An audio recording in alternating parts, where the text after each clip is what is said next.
Services and amenities to our residents. It's such a close-knit group. It's so much like family. Why wouldn't you want to live here too? Come home to Ascension Living.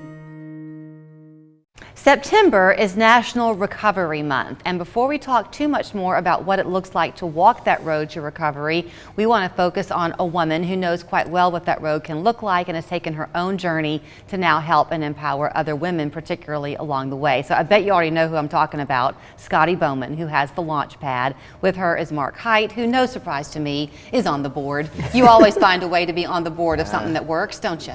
Well, Scottie, as I followed Scottie's journey over the years, I was glad to join hands and learn, first of all, about all of the families that are affected in our community by addiction and the need for recovery. So I'm glad to be your partner. I mean, I guess, Scottie, I'll start by saying we've come a long way in this country that we even have put aside a month to talk about the issue of recovery. We have come a long way, and that's what the Launchpad and myself really is focusing on, trying to erase the stigma of drug addiction and alcoholism so that people want to help, because it's so easy to forget about us, to forget that we're still human beings and that we can change. And a lot of people were like, well, it's your choice. You made a choice to be an addict, so why should I help you? You should make a choice to stop. But it's really not that easy. It's a mental obsession that really takes over you. And you know, I know the AMA, named it a disease many years ago, but people still don't really look at it that way. They still think we have free will to choose to stop using drugs and alcohol. And really, once it takes a hold of you, your free will is lost. So you have twice the harm coming your way as an addict. Then you have the addiction, which in and of itself is harmful, and then you have the shame, which makes it more difficult to seek help. Yes, and you have the stigma, and I'm not saying that every family needs to just accept addicts and put up with everything that they do. There does come a point where you have to say no, and I totally understand that, because it eventually becomes on us to want to make the change. It's not enough for our mothers or our fathers or our children to say, please change, look what you're doing to yourself.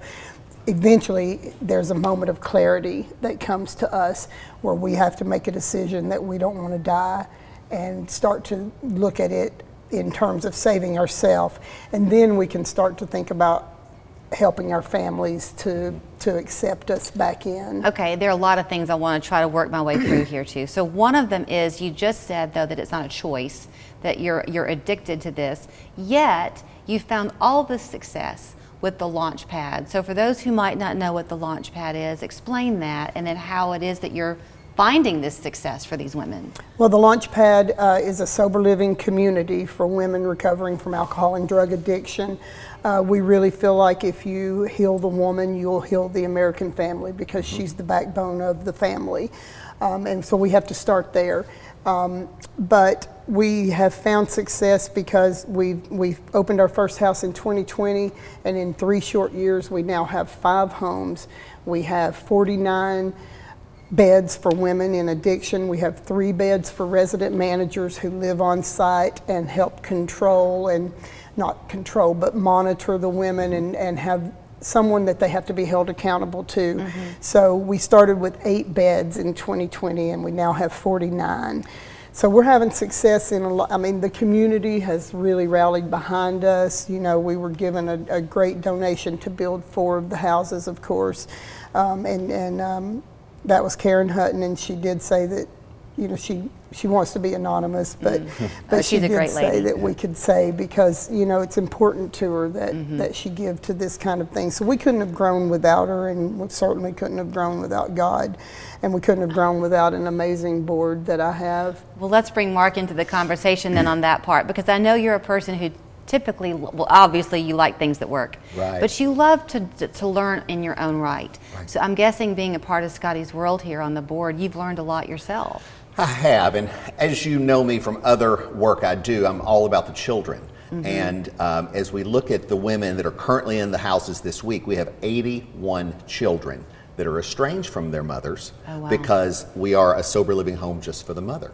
So Julie, if we can get these women on a road to sobriety, or continue the road to sobriety, continue them to get a living wage job, most importantly, help them facilitate some affordable housing, then we can reclaim that relationship and get those children back out of foster care or living with relatives or wherever they are today. Right. So as Scottie said at the very beginning, if we can heal the mother, we can begin to heal the home.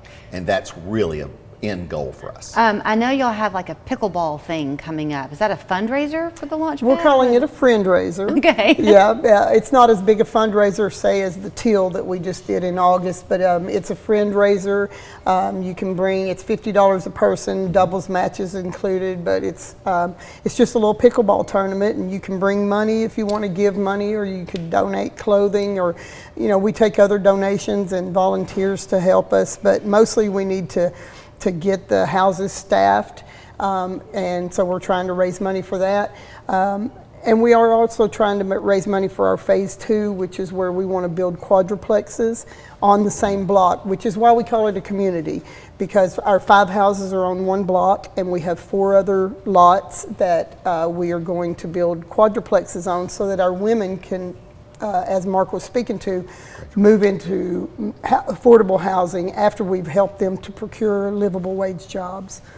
Everybody who crosses your path, I bet, says, gosh, she's amazing. You don't ever say your name in town, Scottie, that people don't say, oh man, isn't she something? Well, it's always nice to hear, but I don't really deserve the credit. There's no way to say that this is not God-driven.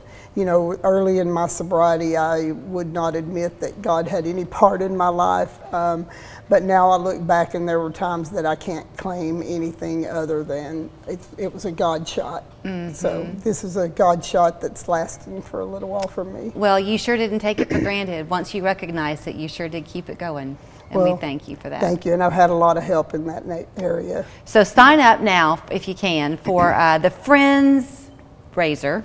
Friend-raiser. Happening, when is it again? 10/22, October 22nd. Oh, you've got time then. Yeah, noon to 6 over at Manker Patton, so it'll be a professional venue. Okay. A great time to learn about what we do and help us raise some money in all candor. And if for some reason you can't be there for that, but you believe in what they're doing at the launch pad, I mean, clearly it works. I can't do the math in my head, but you've many times extended the number of women you can benefit in just 3 years, and those 81 kids who are going to get their moms back sober.